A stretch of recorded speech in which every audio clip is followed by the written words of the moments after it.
veteran friend of the show, The Game, has never been one to shy away from letting people know exactly what's on his mind. And recently, The Game took time from dropping bars to drop a question that has the internet divided. He asked his 10.5 million followers, if you're not consistently having sex with your man and he cheats, whose fault is it? Ladies, do you believe that a satisfied man is a faithful man? Ooh. A satisfied man. I think it's not only their private parts that have to be satisfied. I think it's so many other areas that can also affect why people cheat. I don't think it's ever just about that. Yeah. It's always so much deeper.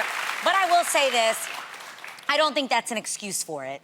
I don't think that's an excuse for it. And if you felt that, you know, there was an issue in that area of your relationship, why not have a discussion about it before you go and cheat on the person? Totally. I think if a discussion is had, now let's be off.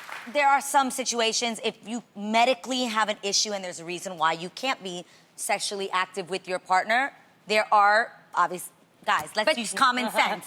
But I think also if you haven't had sex with somebody in, let's say, a year, 2 years, 3 years, let's use common sense in that case as well, ladies and gentlemen, like, come on. Even if you haven't had sex for that amount of time, though, that never warrants somebody to cheat, ever. There's a conversation that needs to be had. Yes, there is. And I think for men, you have a mind, you have choice, and you have morals. So you have a mind to, hey, there's a problem here, go fix it, go to therapy, have a talk, the conversation. Or you have a choice. Do I want to stay with this? And morals. Can you sleep with yourself when you make the decision that should define you or not as a man? So there's never an excuse, ever, to cheat. Yeah. You can get out of it. I agree. You guys kind of said, you know, everything. I mean, the reality is there are marriages out there where I have heard that they don't have sex. Sexless marriage is a real thing out here. Situation, but like you said, it's very important for both the people in the couple to have that conversation. And if you're not happy, you need to express that to your partner. And like you said, it doesn't give you an excuse to cheat. You need to let them know, wait a minute, this is really important to me in my relationship and in this marriage. And if you're not gonna help me with this, then I've got to make some decisions, and that's to separate. I would rather my husband separate out of unhappiness than cheat out of unhappiness. So I agree with you, ladies.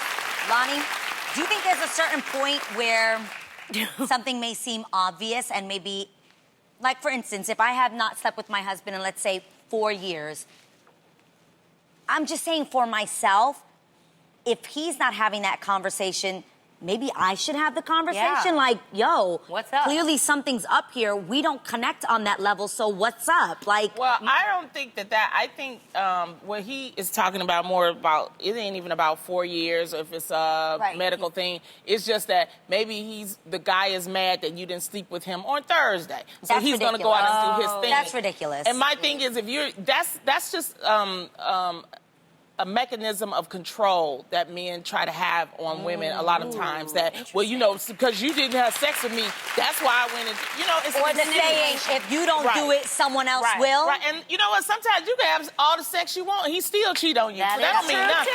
Facts. So don't get it twisted.